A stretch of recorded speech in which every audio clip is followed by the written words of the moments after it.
Mario Nina Sonia Landio Benaru Jenny Gafara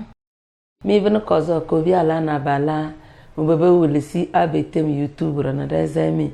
mina bangbere mina wolesi sinje dangam sana da la karche da zo da pelen alwata da français c'est le temps et les moments tem dana da alwata wa dangale yolma ugaba ya yolma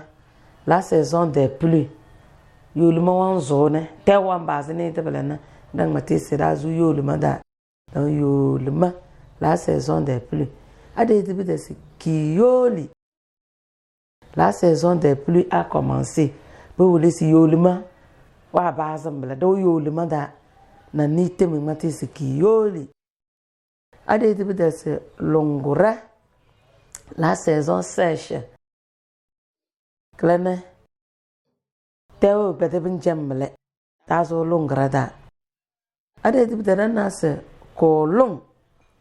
nani na bare to so kolom la saison sèche a commencé longora do wa base do mbele ade te bide tevere na se timda urudu na kreda mbele do yo tevere le début de la pluie alors tu te tew ambazene de urudu ngada ya tevere bele ade te bide na se ezaro urudu na ro de idem bele période de forte chaleur alors tu enti na se fifini babo wa pana menere mate bangate se dawa ezaro urudu da ezaro période de la forte chaleur pater kala para yawi na ce si yolma ce ki yoli longore kolong tevere ezaro mina ko kare mina wolesi